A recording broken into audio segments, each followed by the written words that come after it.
The 10 most expensive cities to live in the world. The only expensive place to me in the United States back in the day, like growing up, was New York. Yeah. So number one most expensive city to live in the world is Geneva, Switzerland. So this is a combination of cost of living plus rent, groceries, restaurant prices, local purchasing power. Number 2 is Zurich, Switzerland. 3, New York. 4, San Francisco. 5, Boston. 6, Reykjavik in Iceland. 7, DC. 8, Seattle. 9, Los Angeles. 10, Chicago. Damn, Boston's that high up? There's a lot of money in Boston. Mayflower. There's a lot of money in Boston. Over here on the Nina Pinta and Santa Maria. Think about it. If you came in like 1,500 and you kept that in the S&P 500, right? You can have for 600 years. You can run Boston. You make a bank. Yeah. Cash. Ladies and gentlemen, group chat. Cash. It's $1 trillion. Hot. Is the Olympics over? Just ended. Officially Today. over. Yep. It's 3 weeks. 2. A I'll be fortnight. honest. Just one fortnight. I'll be honest. I was a big Olympics, you could say hater. I would say doubter. I thought it would be pretty crickets. I thought only old people watch it. I'm going to miss it. I said it before when we started. You were right. I was like, the Olympics is the greatest thing in sports. And everyone has like national pride for their country for 2 weeks. Yeah, you were so right. And I would like keep it on during the day and just watch all these random ass sports. I got really into ping pong the other day. That was good. That was really good. I didn't realize that. I mean, obviously China just dominates like forever. So if anyone can beat China, that's like the big goal. But like, it was just fun to like constantly like see these little stories playing out and learn about these different athletes. Obviously, the other day, that NBA game was that was blockbuster ridiculous. On Saturday, early afternoon, US time or Pacific time. Oh yeah, that was yesterday. That was one of the most fun basketball games I've ever seen in my life. Yeah. It was fun. And it was really good. It was my first time I got to root for Steph Curry. Yeah. And I usually hate his guts. Right. So he went bonkers, right? Like he obviously, hit all the threes and he did the night, which was so cool. Yeah. Like night in the host country that he's playing against. Right. Which is like pretty baller. Yeah. And the other thing is all the players stepped up. Devin Booker, LeBron, KD, everyone stepped up. And it's one of those things that like as a basketball fan, stars show up when it matters. Right. And these guys all showed up because these weren't easy games. Yeah, can I ask you that? Like, as a non-basketball fan, I was blown away by how close that game was. If you would ask me, our best players against France, right? Like, we win by 40. No, I think there's a couple things. I think the French guys have probably been playing together since they were in their teens. Not Wemby. Wemby is a teen. Wemby's a teen, but the rest of the guys, there's just some more cohesion. These guys have played together for 4 weeks. Right. Definitely not Serbian team. They were fucking getting hammered before, after, during the game. No, but my point is the Serbian team, you saw the cohesion. Yeah. They clearly have played for years together. Not a couple of those guys. A couple of those guys are in the NBA. I know, but every summer they play international basketball. Here's the thing. I know D's just going to keep piping off. The rest of the world. Yeah. The rest of the world, their international teams have been playing every offseason for years. Not the NBA players. They're not playing with them. They all go. Of course they do. What are you talking about? Jokic goes every offseason. He goes and bets on horses and drinks beer. No, you're wrong. He's not playing all the games. My point is all these other teams, they're all very athletic. There's probably 3 to 4 NBA players on each international team. Right. Obviously, they're not Team USA, but they go home, they play with their team, They've known these guys since they were teenagers. Then they keep playing. USA just says like, hey, we're going to take the best players in America and put them together. And you got 4 weeks, go figure it out. And can I ask, well, go ahead, you go finish. Yeah. So if you listen to every post-game interview with Steph and LeBron, like, yeah, our turnovers are terrible. We're not like playing we're not playing cohesively. Right. And it's like a common theme. Like there's no reason they should ever be close to any of these teams. That's correct. But it's because they don't play together. So D, let me ask you, if you don't agree, because I don't know anything about it. So if you don't agree with the fact that it's like super cohesion, why do you think it is? I think we talked about this last episode. The rest of the world got way better. The future of the NBA is on the French team. I see. Which is that kid Wemby, right? And there was like I don't know, like a basketball sports center thing I was watching, and they were saying basically like Wemby, the last time he's ever going to have to face LeBron, Steph, KD was this Olympics, right? Yeah. They're all gone. Yeah. They're all those three are gone. We're never going to see them again in the Olympics. Yeah, Wembanyama is the future of the league.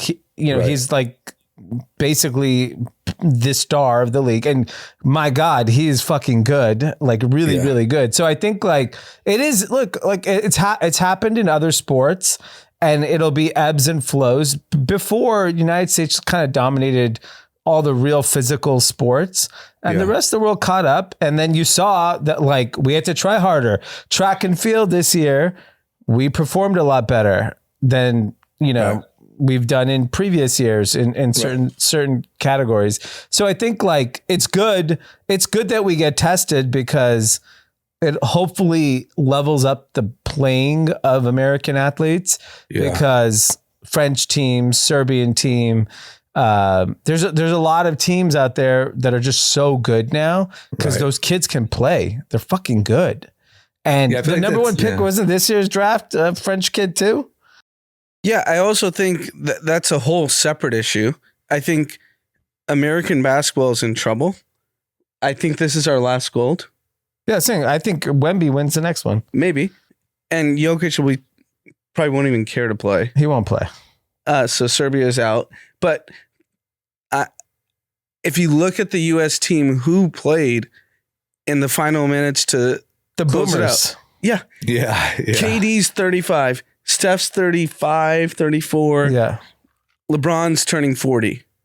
And if it weren't for those three guys, we're probably not getting on the group. I'll give you the real hope for America are actually old people. Our oldest athletes in America over the last 5-6 years, if you took LeBron, Steph, Tom Brady, who else is old that's balling in other sports? Like I'm sure there's some baseball guys that are old. Yeah, Aaron Rodgers. There's probably so many. There's a lot of those quarterbacks are old. The American athlete, as an older age, has really taken care of their body. Yeah, very differently than previous generations. Yeah, and they still care so much that they're. I actually think differently. So if you think about all the Nike ads, the winning isn't for everyone. Yeah. There's not one 20-something-year-old athlete in it. No. Who? Sha'Carri Richardson. I'm saying basketball. Oh, yeah. It's KD. I just talked about it. And they're even rerunning Kobe clips. Well, they don't have any of the young athletes. They don't have Anthony Edwards. Yeah, they also fucked up. They don't have Noah Lyles, right? Bad company. Yeah, that's a whole nother reason. They don't have Noah Lyles. How the fuck does Nike not have Noah Lyles? Did you see dummies? Noah Lyles? Did you see how he talked shit about Anthony Edwards? Yeah. And he even said, world champion of what? United States? I think Noah Lyles is way out of pocket. He's what did he else say? So hold on, no. I know the story. Yeah. Adidas He's an Adidas athlete. You're talking about that. I'm talking about a press conference. That's different. That's different. before. That's what I was talking about. Before the Olympics, they said the NBA, he got interviewed. He's like talking about world championship and the NBA, the world champions. And NBA technically is not the world champion. That's a joke of a statement. It's just not. It's not everyone in the world. Well, the gold medal game was. The gold medal game was, but the NBA says they're the world champions, which is incorrect. Right. So I disagree because there's a lot of all the international players that are the best on all the international teams playing NBA. But he's saying like technically they didn't go compete against France. It's a branding thing. To be honest, it's just a branding choice. Yeah, exactly. I think Noah Lyles was right. He's just trying to, he's just trying to get media clicks. And he's right though. He's like, it's not a little. So what I'm trying to understand is the international game. The NBA, if you look at the NBA and who the best players are, they're all international. Right. But that's not what I'm trying to understand is he just took a fun little jab, like just out of nowhere. Yes. And that should have been, and he said it, and he said it in a funny, and it's a really funny clip where he goes, world champion of what? The United States? Because track and field or wrestling or whatever is very different. Like how they've set it up globally, it's very different. And I think it's pretty awesome, the attention that he has got. And it's really a miss by Nike by not, dude, you got to get these guys. Oh, it's so then on top of that, Anthony Edwards, who's like the face of Adidas basketball now. Yeah. He had some event and they invited Noah Lyles. And Noah Lyles says, why would I go to this event? He's not been in the NBA finals. He hasn't won a championship. This is a waste of my time. He's like, I'm a 5-time world champion. Is he a dick or is he just? I think he realizes. He knows how to get promotion. Yes, he realizes. He's like a Floyd Mayweather type, right? Yeah. Like you just talk shit and you keep getting marketing. Yeah, and people love it. Obviously, I if he had won the 200 meter, I would have loved it, but he was fucking shitty and got third. He's still the fastest man in the world right now. He got the 100. Right. That's the race. Everyone knows the most important event at the Olympics is the 100-meter men's. It's just the fact that you have this winningism for everyone campaign, and this guy has this story of having asthma and depression and anxiety and blah, blah, blah, and you don't have him, and your core of your brand is running. It is really fascinating to see that. You could look at that Nike commercial and be like, oh, the young people aren't winners. But no, they just aren't on Nike. And that's exactly. A terrible mistake. Even I think Sydney she's a Nike, right? Is Sydney McLaughlin Nike? I forgot. There's a couple other women that were like New Balance. Right. That like won 3 golds. And they're like, if I was at Adidas, I would do something like winning is for the new generation. Or, like kind of poke fun at like all the boomer winners on Nike. It's just such a ball drop. She's New Balance. Sydney McLaughlin. Sydney McLaughlin crushed at the Olympics. She's New Balance. I didn't even know you could run that fast in New Balance. Right. She probably wears something else with an N on it.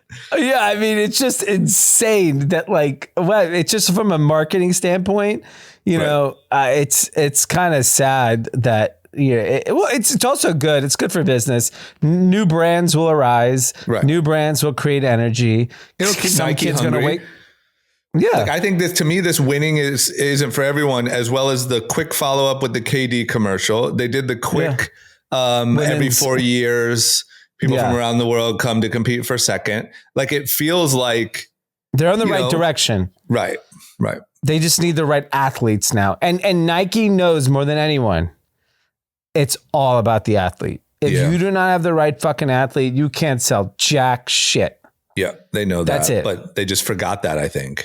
They need Cooper Flag. If they don't get Cooper Flag. Yeah. He's the guy. He's a high school star. He's literally played against Team USA a month ago, and he was balling. Yeah, he's a white basketball player. Yes. Yeah, he's like the new KD. He's the white Kevin Durant. Yeah, and he's going to Duke next year. Yeah, right. And then he'll be in the NBA. 18 months from now. Yeah, they got to get him. You just got to do it. I'm sure Adidas is already at his house. Everyone's at his house. Everyone's at his house. This guy's house. Right. His house is busy. I mean, I follow. He's honestly the future of USA basketball. Yeah. I wonder if do we start to lose? Let's use basketball as an example, but I think some other sports we've probably always won. But like, do we start to lose? Like, is the next 20 years of the Olympics in things like basketball totally different than the last? So I will say, as a gambling person, I've gambled for the last 20 years of my life. Yeah. I would bet the field against America in the next Olympics. I would bet the farm on the next Olympics on America. And I'll tell you why. Why? The next Olympics are in Los Angeles. Right. Do you know how France kicked the coverage on this Olympics? I think they came like third or fourth in medals. They've never done better than what they just did. Right. What happens when the Olympics are in your home country or even in your home city? In the case of Los Angeles, there are people that are going to wake up tomorrow that are training a 14-year-old boy or girl, and they're going to be like, you could be in the Olympics. You could be. You're talking about Olympics outside of basketball. No, yeah, of course. It's about the number of medals. That's all that matters. And sure, I'm talking about basketball is all I'm saying. Yeah. What do you think 2028 for basketball, D? Well, if you had to bet, you're a betting man. You bet today. Lock it in. Yeah, I mean, we're in the gold medal game 100%. Oh, wow. I would bet against that. And we probably win. I think what you realize... I just look at the field. I know the players. Yeah. I mean, it's just France. They're not good enough. It's just France. And Tatum didn't get any minutes. He's not going to fire Steve Kerr. He's a bad coach. Get rid of him. That's fine. But I'm saying I look at the quality of the American basketball players. This isn't a sports podcast. This is what I'm betting on, which we always talk about at this podcast. I bet on American exceptionalism. Right. And I think we will have, like we always do, the best when it matters. We just do. I think track, gymnastics, all that, yes, for sure. Basketball, I think it's pretty bleak. Here's what else I wonder, once again, as a non-educated NBA person, but just asking sort of a common sense strategy question is there a chance that there are some young stars in the NBA? We're going to be totally fine. But of course, it's the last time you're ever going to get Steph and LeBron and KD playing together. So of course, they're going to get all the time. Of course, it's going to be all about them. But if you had to, in 4 years, there's going to be people that are still absolutely great. Everyone thought the league was done when Michael Jordan left. Everyone thought the league was done when, people always have those statements. And then all of a sudden there's some random kid from Ohio and he turns out to be good for 20 years. And then there's going to be OH. Yeah. There's going to be wherever Cooper Flags come, he might be the whatever. Right. I just wonder, I wonder if it feels like, we're nothing without Steph and KD and LeBron. But of course it's their party this year. We'll never get that again. This is their going away. This is their coronation of their illustrious careers. They got to go out on top, win the gold. It was a beautiful moment. People loved it. Let me ask you this. Yeah. Do you think a coach could build a team today without using Steph, LeBron, KD that would have beat France? Yeah, if they had time. I don't know if they have 4 weeks. The problem is the guys make so much money they don't want to show up. Right, but all that aside, do you think that they could do it? Yeah, of course. Potentially, but if they play, by the way, all LeBron, summer, Steph, and Curry, LeBron, Steph, and KD, none of them were in the NBA Finals. So they're not the best players anymore. Yeah, but they're fucking drinking wine on a boat, and they're like, God, we got to go to Paris. So my last Olympics take, because I was just on TikTok watching all the clips of all the celebs. Mm-hmm. Kai Cenat, this guy got mobbed. Did you see that? He's massive. I'm pretty he's just the biggest thing in the world. Yeah, I pay attention to what's happening with him, and it's nuts. It's crazy. Yeah, he needs more security. He only had one guard. That wasn't enough. Yeah. Well, I think these kids forget how famous they are also. Because if you saw all the NBA guys going to that one club where everyone had 5 guards. That's what happened. had where one guard. He had like a Talking riot last night? in New York, Yeah. And that was to be honest, that was because he didn't realize his How own. famous. Yeah. Yeah. Because he's just sitting in his house and just recording and doesn't realize he doesn't go out of his house. Yeah. It's I think crazy. it's like one of those moments where like, which I think happens to a lot of like young pop stars, right? You've been grinding it out. You put out the song, you do a music video. You're just so in your own little bubble. And then one day you step out to party with your homies, right? And there's 500 paparazzis. Yeah, and someone was in his car. Yeah. His guard couldn't even get the guy out of the car. Yeah. You see that? Yeah. No, I didn't see any of those clips. I'll watch it tonight during TikTok hours, but I didn't even know he was there. But you know what must be really trippy is like, because I'll tell you even a little bit from like my experience is like in the old days, let's say you're a pop star, you're shooting a music video like, oh, this is for MTV or this is going to be on TRL or like it feels big. And so when it works, it kind of felt big making it. And then, then it worked and now it is big. Yeah. These kids are in their fucking basement. Yeah. Sitting just like how I'm sitting. And then one day you walk out and you're mobbed. And like, it must be a weird. And what's funny is when I was down in Bentonville and they were talking about, I was talking to a lot of like brokers in the area. Yeah. And about products that are being developed. Every single product that was developed for, I talked to a lot of celebrity brokers. All of the celebrities were internet celebrities. Like it is a wrap. If you are not online all day, every day, you are fucking irrelevant. Yeah. Straight up. You can't sell anything. You may be able to make a hit song. You may be able to go on a tour, but you can't sell products. Yeah. Products means people love you. Yeah. And I think that is going to be the big differentiation of tomorrow's consumer products. Like it's going to be built by all of these streamers and it's not just like the word influencer. It's like people that have like, they're so available. Yeah. And they're so connected to their audience that they can move product. And I think the fact that like all these Walmart people were all about those are the talents they're excited about. Yeah. They're not excited about what the traditional celebrity was. Right. Because you know what happened is Mr. Beast Bar and Prime are both at Walmart and Walmart, as well as everybody else, is like, what the fuck? Like these internet kids that we knew nothing about are disrupting Hershey's and Gatorade. Yeah. We need to. So like, I'll give you an example with Prime. It's to tell you how big this brand is. Yeah. So Dominic went to a soccer camp. They gave a plastic Prime water bottle because I think Prime sponsors Arsenal. So they gave him a shitty Prime bottle and one drink. We didn't let him have it. Right. I'm not joking. He asks to have Prime every single day. But he doesn't know who the Pauls are. No, but like the marketing of Prime, maybe 10-year-old knows who the Paul brothers are. Right. And the effects, the downstream effects of really good marketing is that a 6-year-old in West Hollywood asks for Prime every fucking day. And he's never had it? He's never had it. He's had like a sip at like soccer camp or whatever. Right. But it's the brand.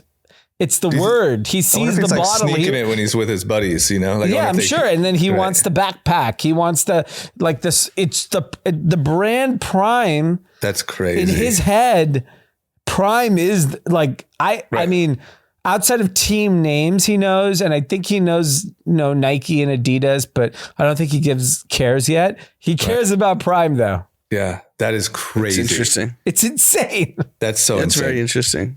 But yeah, I agree. And I think that look, we've known it forever. And I think we've always said like, oh, these influencers there's something happening here. Oh, this is something, but it's just continuing to go more and more and more in that direction. I feel like it kind of went through like a roller coaster. Yeah. Meaning like, call it 8, 9 years, 10 years ago when we started Reckless. Yeah.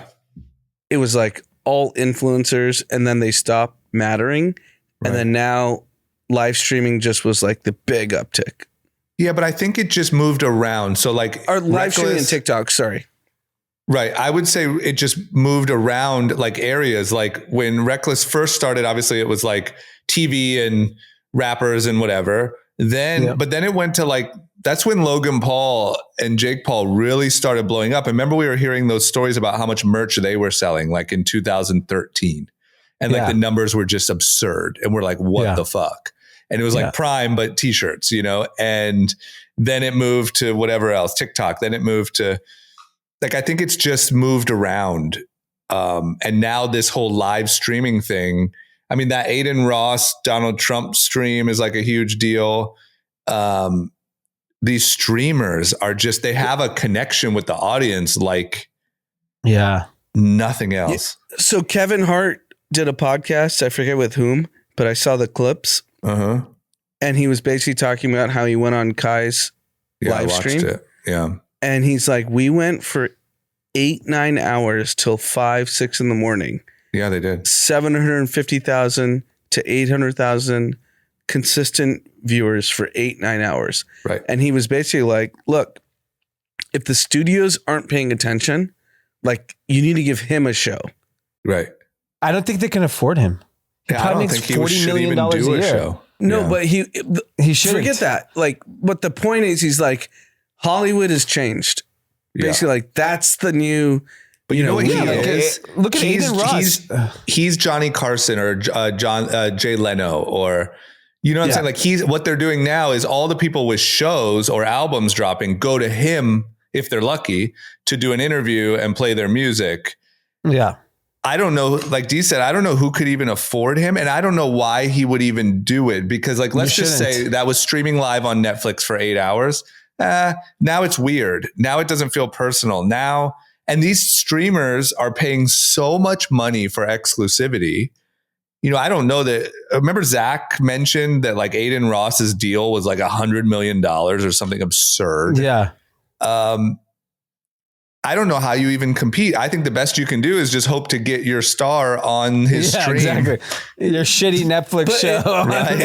It's honestly, if you think about it from the studio perspective, if you're like Netflix or Warner Brothers or you name the studio, all you need is just good looking people and don't pay the star.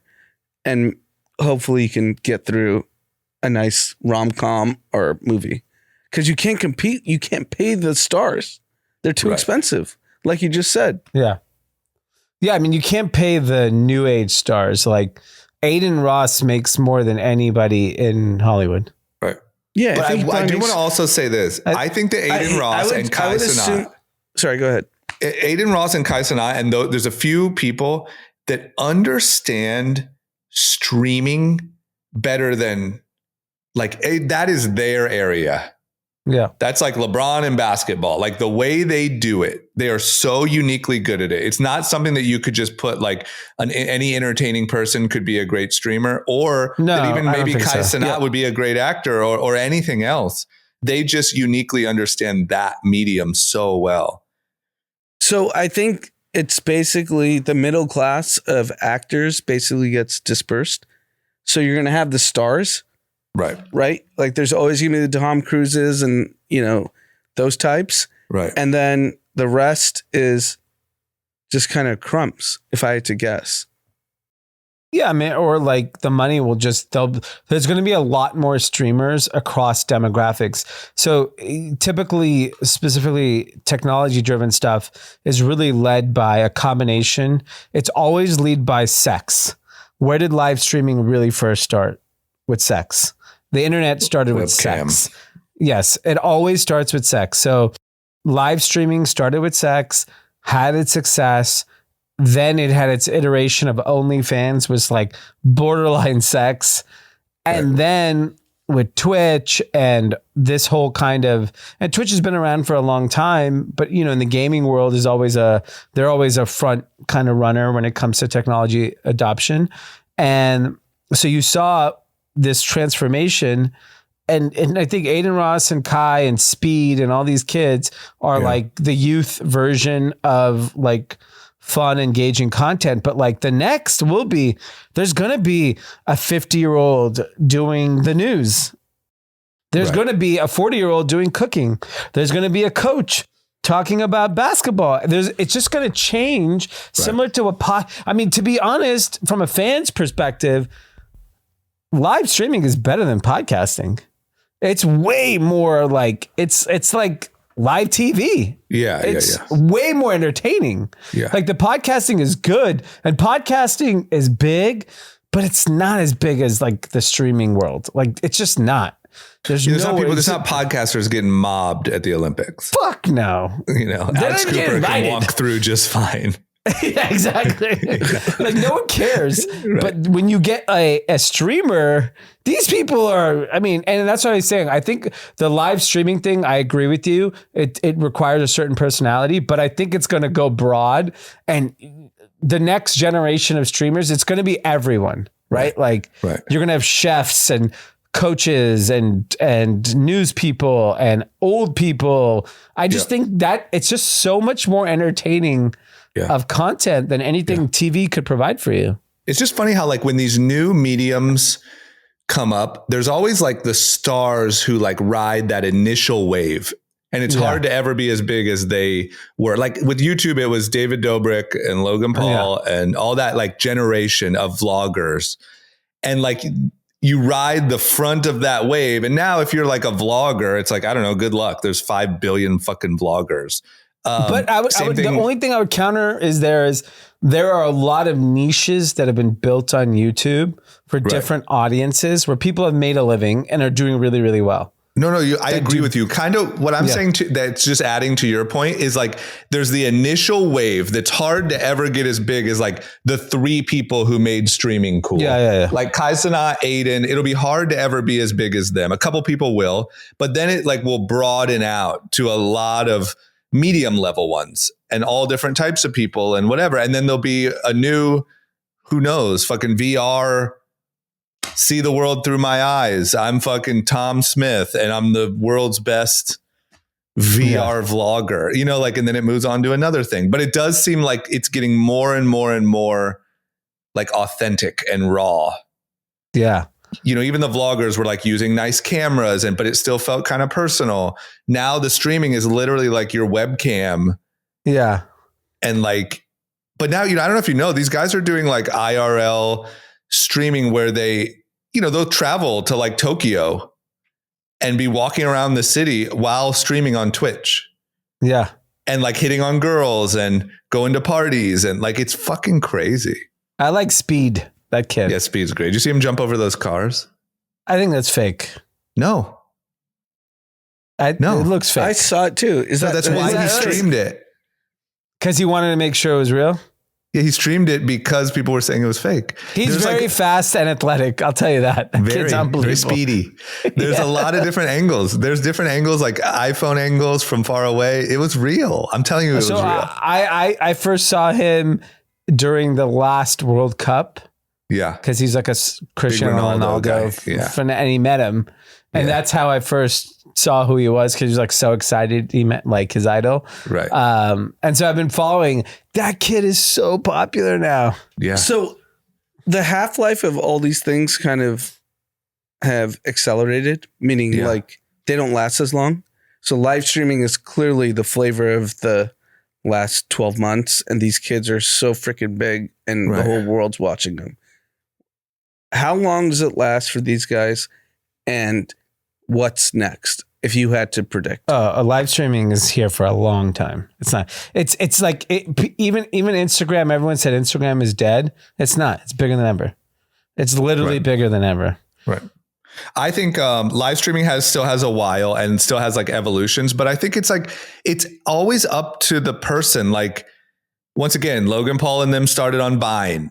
And some of the Vine still people bigger than ever made it to YouTube. Some didn't. Some are fucking doing pay-per-view boxing events today, and some are nowhere to be heard from. It's like, if you're a truly great entertainer, you, I think, can evolve with the different mediums. I think Speed will be doing, who knows, a fucking live on CBS race against a fucking cheetah. Who knows? But it just depends on if you can, you know, like if you're really a great fucking entertainer, at the end of the day, no matter what you think about the Pauls or whatever, they're really good entertainers. And So I guess it's up to the creator to evolve, because the Pauls, Logan went to WWE, right. Jake went to boxing. Right. And there are a lot of TikTokers that we've talked about on this pod when TikTok was popping in 2020, 21. Yep. They're nowhere to be found. Yep. Well, that's on them. That's not the platform. No, it's on the platform, but like, They didn't evolve. They got burnt out. They lost interest. It's like a business. There's a lot of, there's Oyo, which was supposedly a revolutionary business 10 years ago. That's a joke. It's like, I made a lot of money on Oyo. but it's now like it's just it's like a shitty Marriott at best. It's like I think it's just like anything. Yeah, like the great people evolve over time, and the other people don't. I think the one thing that is kind of nice about like traditional sports is like basketball is not going to change. So when LeBron, was the golden child when he was, 19, the sport of basketball doesn't change. Don't get me wrong. I'm not taking anything away from him, but I think that when you're like a business or like one of these influencers, it's kind of vague. Like your platform could become kind of irrelevant, or you have to move on. And like, who would have thought that Logan Paul would be in the WWE and Jake Paul would be boxing? You have to like continuously figure out how to keep getting people's attention. Yeah, it's kind of really like hard. Obviously we may age out a lot of our audience, but the Hills, all those characters, they were bigger than ever at the time, which was probably like 16, 17 years ago. Right. And very few have come out. Yeah, it's like, that's everything. That's every business. Hot group. Like that's every business. Take business. IBM, GE in the 80s and 90s versus IBM, GE today. They're fucking irrelevant companies. And I think the hardest thing, why I respect really some of these influencers and business people who have done it for so long, is because there are no rules. Like there's no blueprint. Yeah, you could do. Yeah. Like GE could be selling fucking chips today. No one can say that they can't. Like it's up to you to figure out how to stay relevant and making money. Yeah. People also have to understand, in the entertainment world specifically, people just get burnt out. It's too much. Right. Too much fame. It's too much pressure. You just lose interest. Right. Like, do you want to be famous again? Fuck no. Yeah. Yeah, of course. I was going to say, I'm exactly that. Exactly. You're just like, you just walked away from it and said, I never want to do it again. Right. And I think people don't appreciate when you're Hills famous, they couldn't go anywhere. Right. Yep. And I think what you learn is who it's really for. Like, I think it seems like, once again, the Pauls or the whatever, like they fucking love it. They love being mobbed. They love being famous. And I think you just see who really, I'm not like that. I would rather, it seemed much more appetizing to have a normal fucking quiet life. But I think you learn like who can innovate, who actually likes that much pressure over that much time, who, whatever, but it's tough. I mean, fame is horrible. It's fucking tough. When I look at people getting like, how nice would it be to just be rich and go to the Olympics and sit front row and watch it and have a great time with your friends? And then you watch like Travis Scott fist fighting his bodyguard or Kai Cenat getting mobbed. And it's like, who wants that? Like there are richer people than them, obviously, sitting right next to them and no one's bothering them. Yeah, they're just going to Lay Avenue, having their fucking shitty pasta and moving on. No care in the world. Yeah, I agree. I mean, I think we all know that that's not an envious life. And the problem is it's really hard. There's been a lot of these movies in the past where these like people that are post fame, where they walk out one day and no one's mobbing them anymore. Right. And I think for some people, it's like a relief. Right. But for some people, you're addicted to it. For sure. And it's very hard to walk out one day and be like, fuck, nobody cares about me anymore. Yeah. Yeah. The goal would be, I think, to never feel like you need it. Because once you taste it, like it is like, it feels weird to not have it. You feel like you're like losing value as a person. Do you feel like that when you hit like, you know, the boxing match and some kid doesn't know who you are? Oh, I love it. I love it. But I will say, like, if you would have asked me in like 2000, like when I was 30, I felt a little bit like, God, am I doing the wrong thing? Like, you know, you start to feel it going away and you're like, should I be leaning into this? Like, it's a once in a lifetime, you know, like, you know, and you do feel that like, fuck, maybe you're becoming irrelevant. But yeah, no, I don't. Now it's the best thing. When I go to like a restaurant or whatever and nobody says anything, I'm so happy. I was at the OC fair today. Yeah. And, you know, I saw a lot of people wearing Young and Reckless. And I was thinking to myself, if Drama walked through here, and I was like, they probably still know who you are. Yeah, I wonder. Yeah. It's still probably OC fair. I mean, that's going to be hard to shake. Maybe you might be good 50. There for another decade. Yeah. Yeah. But yeah, I think the best way would be I mean, I guess I don't need to say anyone's names, but like we have friends that are exactly what I'm describing that are very, very successful. They go do all the same fun shit that the celebrities do. And nobody has any idea who they are. And the celebrities, if anything, are like joining them on their boat. Yeah. Because they can't afford it. Yeah. I think that's the dream. I mean, if you think about all the boats that are in Europe and the Mediterranean, no one knows who any of these people are. Mads Johnson. Yeah, he's the only one. Just Oprah, Magic. And then Leo and all these guys have to be leeches on their boats. That's the dream.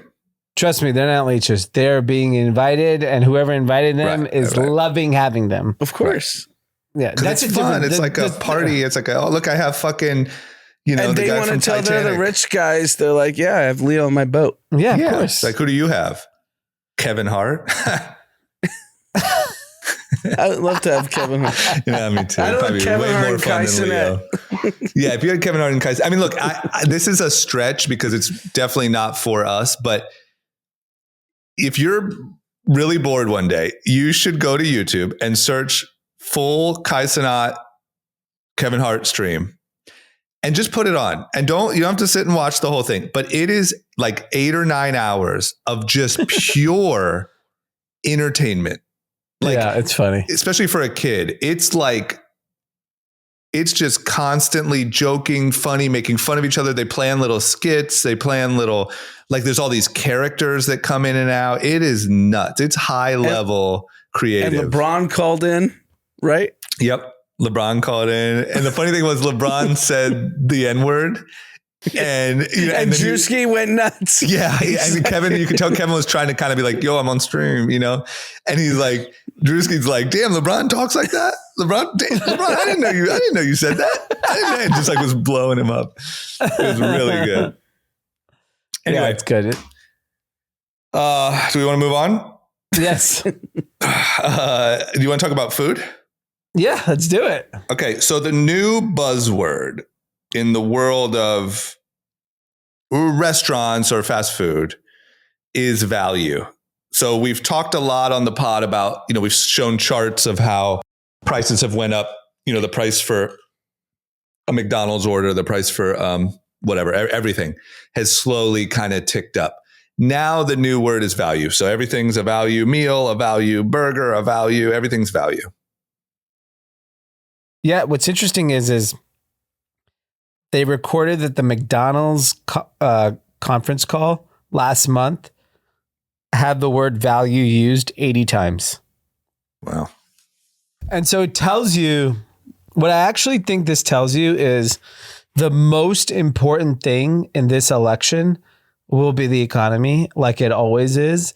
But I actually think it's going to be even more important because it's clear low income people have been severely impacted by inflation, particularly food inflation.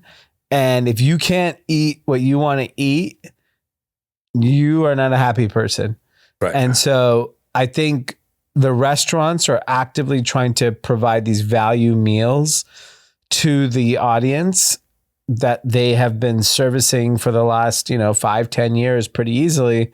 And now, for whatever reason, folks cannot afford that stuff. So I think like it's going to be pretty important going forward, because the thing that when I read this article, the thing that really struck me was fast food restaurants can change prices pretty easily, right? Yeah. Like you can make a change in your menu price and create excitement.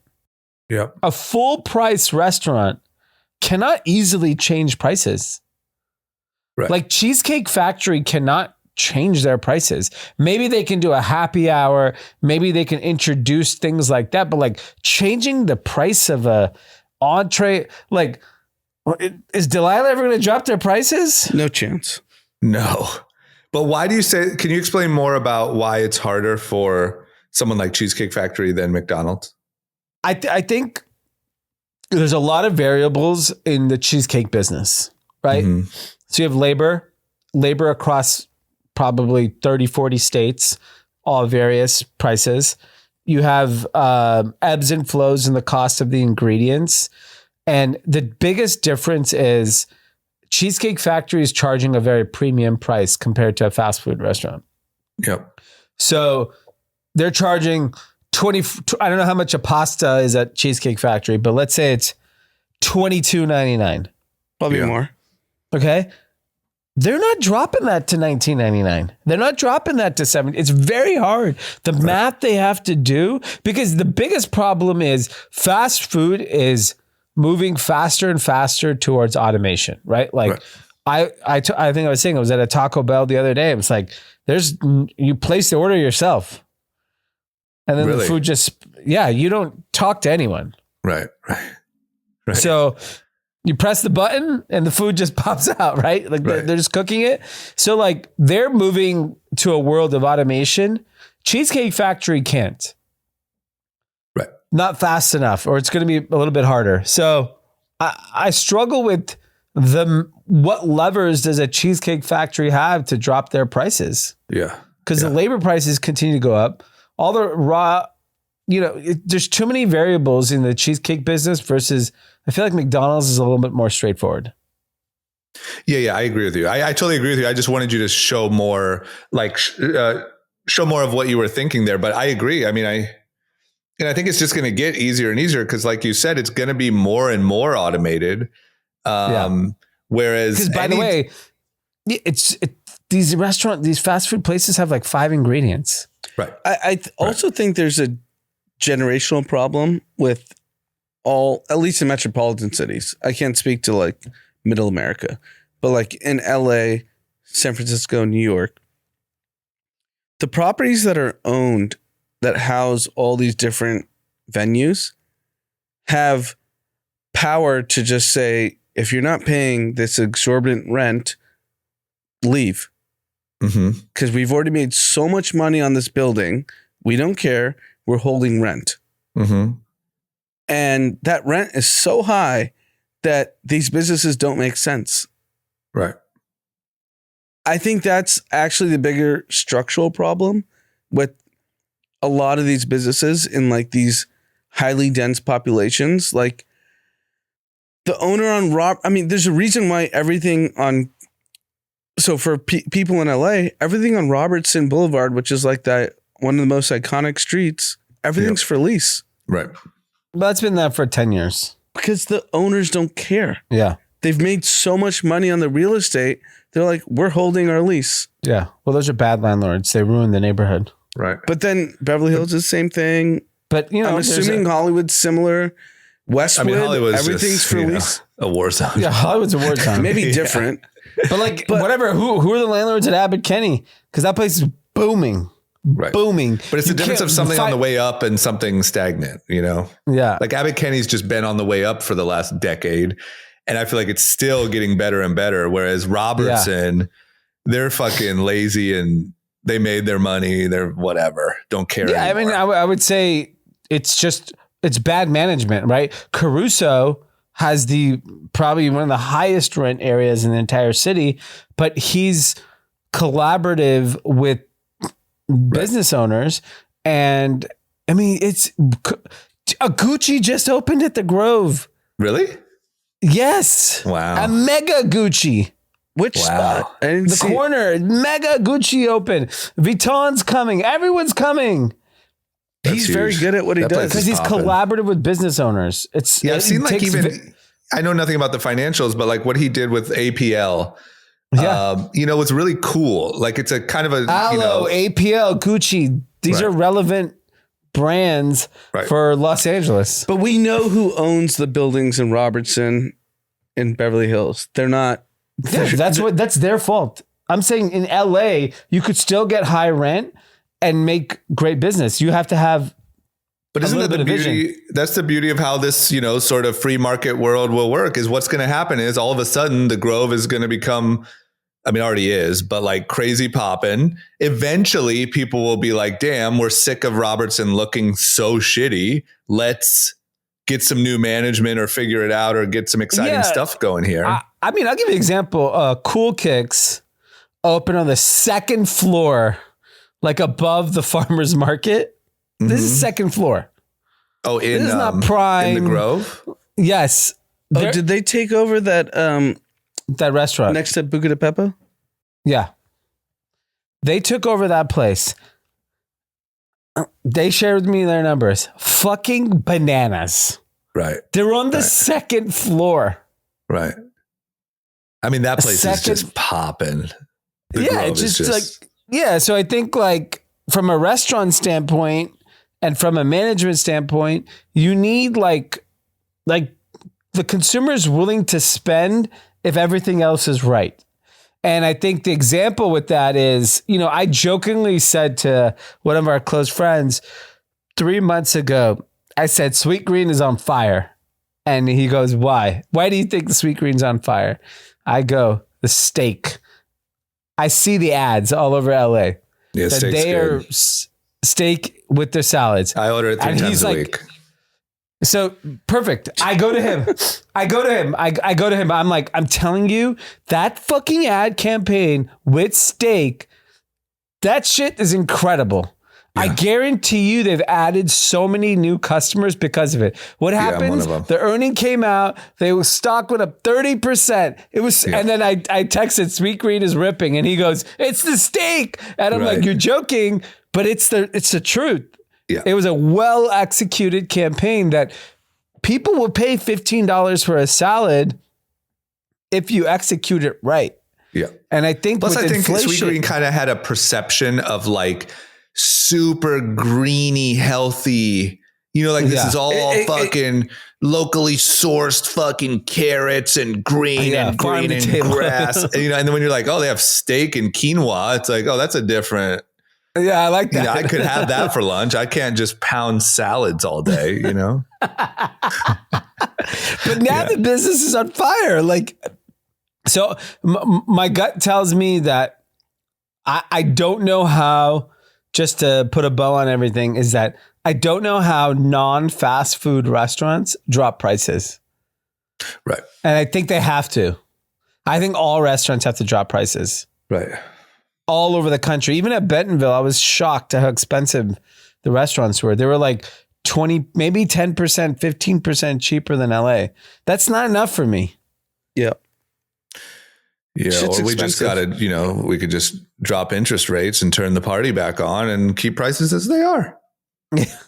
Yeah, but we can keep The inflation party's going. coming back. Don't worry. Right. The Fed's forced September, October. Well, What do you- speaking of, we should talk about 7 of the 10 most expensive cities to live in the world are in the United States. That's How wild. insane is that? Well, I always used to view the only expensive place to me in the United States back in the day, like growing up, was New York. Yeah. I used to think New York is expensive. I didn't really view LA as an expensive place till recently. But I feel like that's because when you're younger, like if that's your baseline, like if that's what you grew up with, you just don't Yeah. see any So difference. number one most expensive city to live in the world is Geneva, Switzerland. Wow. Makes sense. So this is a combination of cost of living, rent, cost of living plus rent, groceries, restaurant prices, local purchasing power. Number 2 is Zurich, Switzerland. 3, New York. 4, San Francisco. 5, Boston. 6, Reykjavik in Iceland. 7, DC. 8, Seattle. 9 Los Angeles, 10 Chicago. Damn, Boston's that high up? I think probably central Boston. There's a lot of money in Boston. Yeah. Like that makes Plymouth sense. Rock money. Yeah. Mayflower. There's a lot of money in came over here Boston. on the Nina Pinta and Santa Maria. Think about it. You put that, if you came in like 1,500 and you kept that in the S&P 500 Right. You can have for 600 years, you can run Boston. you make a bank. Yeah. That's pretty crazy. LA is pretty far down. I mean, I wonder how quick San Francisco is going to drop on that list, or do you think that takes forever because there's still so much? So I have a friend who's traveling one of my very close friends, traveling the Scandinavian countries. So like Norway, Denmark, all those types of places. He said Copenhagen, he's never seen more expensive prices in his life. And he's doing like high-end stuff. Yeah, but I mean, that's the problem. It's like, I'll give you an example. If you go to Mexico and you go to Cabo and you stay at the Montage, they're taking you to the cleaner. So if you go across the street, right, it's 90% discount. It's funny you say that. On the way to the pod, one of our listeners, he's a famous baseball player. Okay. And he sent me the menu from Cabo's Las Ventanas. It's ridiculous. Yeah. Right. It's literally ridiculous. Yeah, but if you go across the street, it's that taco goes from 35 to 350. Yeah. Yeah. What a business. You know, the fact that you can just like, you have this perfect setup to just fleece, rich LA people mainly. Yeah. And it's just great. And we just keep going back and paying for $35 tacos. Can't stop.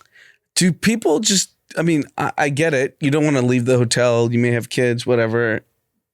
And it's probably cleaner ingredients because you go to these countries, you don't know how it's cooked. Versus I think it's just so easy. Is that it? Yeah, do you understand? If you're a family, you're not going across the street. Of course not. Who cares? Right. And it's so easy. It's right there. Plus, you don't know. You're going to get some taco with a side of Montezuma's Revenge and, ruin your whole trip. And it's just, you're not going to go take a bet on a $3.50 taco across the street. You just hit one button and they just serve you tacos by the pool. Come on. Yeah. It's too convenient. Switzerland obviously is, the land of fraud. So we know why that place is expensive. Yeah, of course. Right. Didn't you go there with Deluxe once? Went to Zurich. I actually recently went to Switzerland too. I drove over from Italy. Is it like snowy? Like Now it's not snowy. It's summer. I remember when I went with Eric Deluxe years ago. I think he DJ'd. He did DJ. That's why you guys went. It was horrible. Was it You cold? didn't like it. You went summer or winter? It was just it's like a stupid city. Right. That's why I'm wondering, are people just buying a house there because all their bank accounts over there? Banks. Yeah. Right. It's just the banking industry. It's like when people say, "Oh, it's such a great quality of life," I'm like, "For what?" Right. I never got it either. Right. Yeah. No, it's not. It's not like when you're on the run drama, you have to go to all these different cities. I see. And look, I'm sure that there's probably a very beautiful, probably skiing. It's not The far. Swiss Yes. Alps. Yeah. There's some really nice skiing, but I mean, how many times can you ski? I hear you. I'm with you. I was asking that because I thought maybe you guys would make me aware of some beautiful. I think it's good for like 2 days. Right. I don't even think it is. You just go check in with your banker, hit the slopes. Like we all went to Stockholm for my bachelor party. That was good for 2 days. Yeah, that was great, but that wasn't like mountainous Switzerland. I mean, isn't Switzerland and Sweden like quite a bit different or no? Yeah, I mean, I think Switzerland is, it is big mountain vibe. Right. CERN. Also, Stockholm was fun for the length of time we went with the group we went, but you sent me to Stockholm alone to watch fucking Nazi parades. I'm bored after 5 hours. After one parade, I'm done. Like that group, you could send me anywhere to be entertaining. Yeah. Okay, so here's a new one. During COVID, there was a huge issue with shipping container costs from China to here. It affected us personally. It affected everybody. There was crazy backups at all the ports. The containers weren't getting back in time. It was just absolute madness. Never seen anything like it.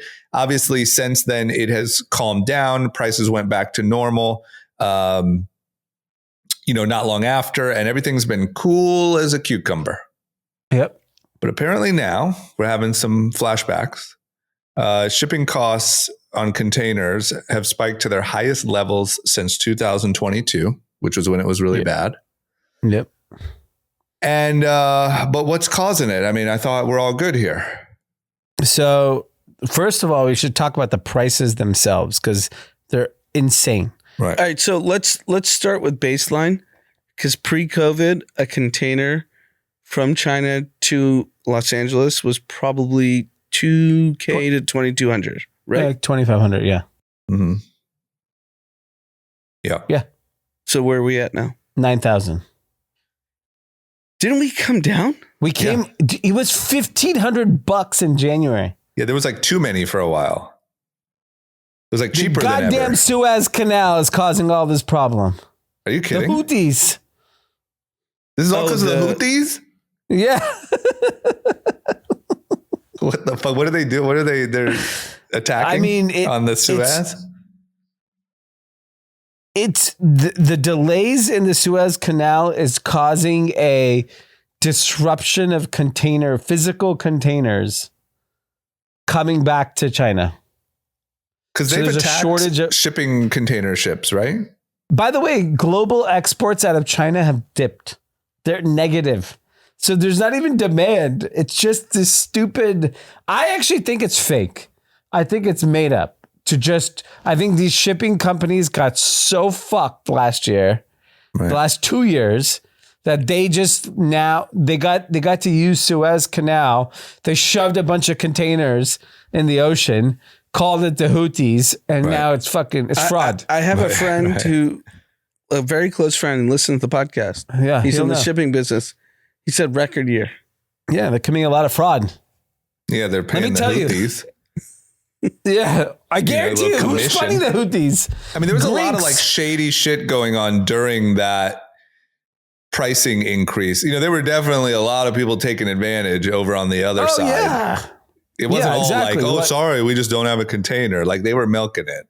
Exactly. The fact that it was record profits, that doesn't make sense to me. That means you saw that the market was accepting of a higher price and you just took advantage. Not that the raw cost had gone up. It's fraud.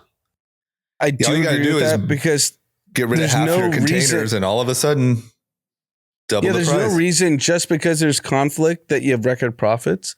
It's because they have no other options. Yeah, so you take just advantage. jack up the prices. And so the problem with this is high container prices, specifically 4x than they were 5 months ago, is inflationary. Of course, prices will go up. Right. We got to take care of the Houthis. I think. What's going on with those guys? You know who would take care of those Houthis in 1 second? Your boy. Donnie. Donnie boy. Yeah, it's just wild. I thought it's almost like gives me flashbacks, like I just that container shit got so bad, and then I thought everything was good. We're good. I know you import goods from China, so have you seen your prices increase? Yeah, but it's new. It's like it's just starting. And so is it 10%, 5%? No, it's 100%. No. Right. I'd have to be honest with the last one. There's a very nuanced reason that I won't bother explaining why we haven't had to send any containers in the last month. We had like a little stockpile. So it's just now we're starting to place our orders for the holiday, and it's just now we're getting our quotes, and they were oddly high, but I hadn't read this article or anything. Like it's literally starting for us this week. We are not really Houthis. We're not really Houthis. And then I saw you launched a kid's book. Yeah, no, we send have a us kids. some. We Can have a we kids send it? game. We have a Can kids you game. bring it to the office? Yeah, I'll send bring us you some the games. kids' We have kids games, and I have we just launched a new couples game, like for like long, like couples that are really together for a long time. Right. And I'll bring you guys those too, because it's a card every day for 365 days for a whole year. Oh my God. But Let's yeah, it's stick a with kids kids game.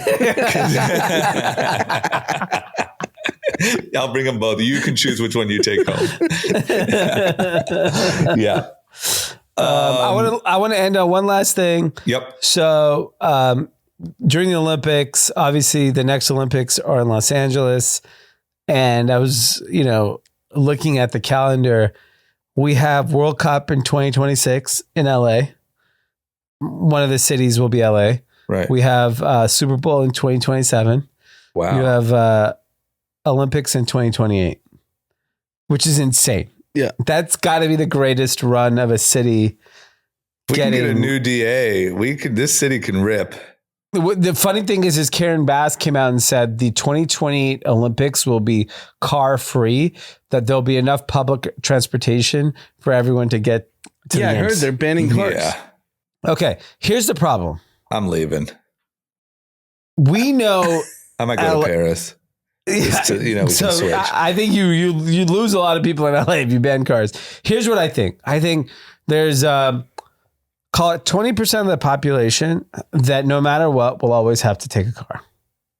They're just not hopping in public transportation. If you have young kids, you can't. Yeah. Well, you can. It's actually better. It's easier. The problem is today, because I took my kids in public transportation, I took them in the Red Line in LA, and it was fucking dangerous. It was scary as fuck. Right. So you would have to have basically Houthis guarding the fucking trains Right. for me to want to go in. If we hired Houthis, at this rate, we might. Or Hamas. Yeah, exactly. We've obviously lost the plot here, so it's not anything's possible. Right. But it's not safe, and then the lines are not developed enough. So for me, sitting in West Hollywood to get to SoFi, what fucking train am I taking? Yeah. These motherfuckers just like an aspirational story. They don't know how to operate. Yeah. There's by that time, we will be car free. Everything will be electric. We will be whatever. And they don't have to fucking do anything. I'm going to Palm Springs. There's another train I saw that I was like, wow. Oh, Hollywood Bowl to LAX or something like that. Like a very interesting public transportation route that would have a profound impact on my life. Yeah. I was like, oh yes. I click on it. We'll be ready in 25 to 30 years. Yeah, no chance. That thing's never I'm going to be 70 years old. Yeah. 70 years old when this stupid fucking thing opens. And you think it's going to actually open on their forecast? I'm not going to go to the fucking Hollywood Bowl then. Yeah. That thing's open. That thing's never opening. There's no chance. If they're forecasting 35 years, it's never opening. Exactly. Yeah. That's just ridiculous. Put some effort into get it. I love taking public transportation in cities that have it down. Right. It's amazing. It's so efficient. But come on, if you're going to do it, give the money, make it safe, let everyone want to ride it. Do you do it in New York? Do you take the subway? Now I do, exclusively. Right. Because it's just the traffic is a joke. It's just a waste of time. But that feels safe. I won't take it at after 9 o'clock at night. Right. But a lot of people, obviously millions of people do. I don't. During the day, I take it. Right. And it feels fine. Oh yeah, totally fine. Yeah. Well, Karen Bass, I just saw on my Instagram that there's a new massive burglary spree going on in Encino. Wow, really? Yeah. I've heard that's a hot spot. Can you send? Yeah, because everyone moved there. Yeah. They thought they were safe. They thought they were out Someone told me. Yeah. Someone told me recently. I feel like week. Zac Efron lives there. They know everyone that had money that was in Beverly Hills, West Hollywood. They purposely moved out there, got their mansions. Yeah. I mean, all the people, there's a lot, I guess I shouldn't say their names, but The people we I know who know you're that talking about. became famous actors and things, they all live there. And they've all been robbed. Yeah, Encino. My neighborhood might be safer. Everyone's poor. I know it might be safer to just move right where you think the problem is. There, everyone went to Encino. Because the criminals must be like, you guys still live here? Right? People still live in this area. I know This is Westlake. horrible. You went to something Westlake- really funny. Yeah. No, say what about Westlake? No, Chileans. Westlake. Yeah, the That's Chileans. Chileans. I told you about that. Yeah. That was big news. That was LA Times. Oh, it was. Yeah. It got covered. Yeah. I heard from a Westlake resident who listens to the pod. Yeah. So Chileans are coming in. Right. From where? Where are they coming in? Chile. Ooh, no. How But are they how are they getting getting here? here? They're walking right in. They're walking flying right over over Kamala's border. They're The borders legal. are. They're legal. The Chileans that are stealing everything are just good. They're engineers. And then on the Yeah. weekends, they thought, hey, it'd be nice to rob every nice to have a fucking Rolex. Persian in Westlake Village. They Yeah. fly in, they go to Westlake, and you basically have like a 2-hour grace period to get out. Once you're on They the don't plane, you're fly good. nowhere. It's They're- called- the border czar is letting them right in. No, but they have to Yeah. go back to their mob boss. Yeah. It's called crime you can tourism. probably walk Democrats back love over it. too. Yeah. Democrats like crime tourism. You know, we fill our hotels, our restaurants with crime tourism. Yep. Potential People voters. visit here to rob the locals. Yep. Come on in. He did say Kamala again. My mom's gonna be really mad. Oh fuck, Kamala. I just feel like heard it. every single person says Kamala. Yeah, because you're white. No, but like especially her black fans. Yeah, her black fans do say that. That's her like black that's her black name, Kamala. Yeah. Kamala's the Indian version. They don't want to admit she's Indian. No. First she was black, then she was Indian. I don't know what she is. Next she's gonna be our president. So get her name right. We'll see about that, buddy. Yeah, we got a long way to go for that one. Yeah. Oh, the last thing I want to close on. Sorry. Yep. Did you guys watch so every Olympics, one city passes it off to the next city? That's what I just said. Oh, yeah, you're talking about Tom Cruise? Yeah, you didn't talk about Tom I said Cruise. Paris passed it to LA. Yeah, but you didn't talk about what actually happened. No, yeah. So Tom Cruise, I'm sure it was like multiple scenes. He gets on a motorcycle with the Olympic flag, drives through Paris, gets on a plane, and then I'm sure the other clip is obviously previously recorded. He jumps out of a plane solo with Right. no like help Right. and parachutes himself to the Hollywood sign. Like Runyon Canyon or something. Oh, really? Yeah, it was cool. It looked Wonder cool. when that It was happened. insane. Yeah. And then Dre and Snoop performed. And then Dre and Snoop and Billie Eilish Yeah. No Kendrick? and Red Hot Chili Peppers. Yeah. I feel Go like ahead, it Kendrick. should have been a Kendrick. Kendrick Yeah. should have jumped out of the plane. Like, what do normal people do? Like, what did France do in 2020? Probably nothing. Ate a croissant. It was, I think it was Henri, Thierry Henry, and Zidane. Zidane was Ate the a one. croissant and smoked a cigarette. That's Right. probably Like, what what France was did. the. Well, that's we always more got to relatable. make shit extra, you know? Fucking was- it Tom was Cruise Zidane. parachuting. It's crazy. I don't like Tom Cruise representing LA. I'll be I don't honest. either. He ain't fucking LA. I don't trust Tom He's Cruise. not LA, but he's America. I know, but like I don't He's the trust that biggest star in America. Scientologist. he's not the biggest star in America. I'm sorry. No, He's just not. Cenat's bigger. Way Sure. bigger. No I one kinda was think so. mobbing Tom Cruise. Right, They were yeah. mobbing fucking Kai Cenat. They should have passed it to Kai Cenat. They should have. He should have just fucking had a camera in his face, like, let's fucking whatever. Yeah. Whatever. Olympics. I don't know, fucking fucking whatever place. this is. Whatever. Kevin Hart, where you at? Represent the youth. Yeah. Drama, you watch the Tom Cruise stunt, you would love it. I will watch it. I will watch it. I went back and watched the full like warm up and everything of Noah Lyles because you guys told me how good it was. It was indeed very good. I And do he wanna- lost.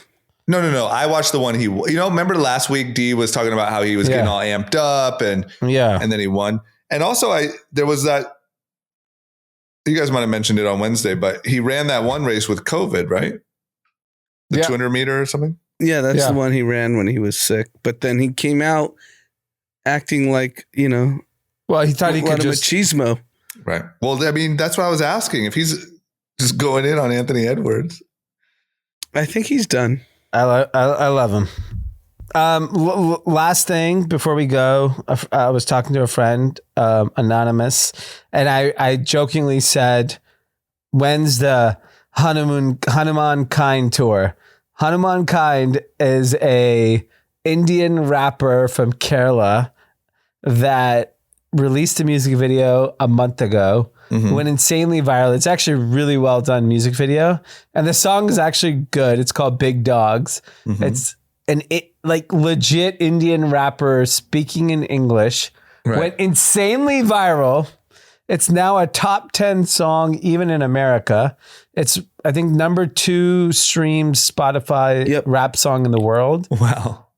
Yeah, it's gone berserk. The kid's insane, and I was laughingly, I was like, ask him, like, when's the tour? And he's like, ask the pod if they would pay $25 to go see him perform in America. I would pay $25 to see him. I think Indian people would pay $25. Probably more because he's that big right now. Yeah. But here's actually the business component of this phenomenon, which I was told by a music person, can't say their name, that because he's so big, the fraction that Spotify pays to Indian artists is really low compared to what they pay American artists. They don't subscribe, And now it's like a critical problem in Spotify if all these Indian artists keep getting bigger. Yeah. Well, that's fine. I think that's their problem. That's their problem, but I think the more interesting thing is no, I'm just saying we're a business podcast. Yeah, I'm just saying. I think the interesting dynamic would be what happened with Korean musicians in America with BTS. They became huge, right? Like Blackpink, BTS were headlining Coachella. Can an Indian artist headline Coachella? It's not headline, but first you're the CEOs, then you're the athletes, then you're the artists. That's how it is. Diljit Singh just sold out crypto. Yeah. He sold out every arena in America, UK. I don't think there's any ceiling anymore. I think if something's hot and people fuck with it, they don't. Yeah, they don't care. Yeah. I will say my other takeaway is in clubs. I went to my first club in probably 4 years. Nice. Deep House. Thank you. Where'd you go? Sherlock. Did you go to Keys? Yeah. Well, isn't that the whole thing? Rap's been dead for years. But also, isn't that Keys' whole thing? Yeah, their house. Like, I bet if you could go to Highlight Room probably on a Friday and it would not probably. By the way, Sunday night, I think like the Made guys and Sean Dickerson and those guys are going to do Keys if you want to listen to hip hop. I don't think young people want to listen to hip hop. Well, there's not good hip hop music. That's why. Yeah, that's also true. That's the real problem. There's actually not good music. There's a couple good songs. I mean, even Zach Bia is he's doing raves now.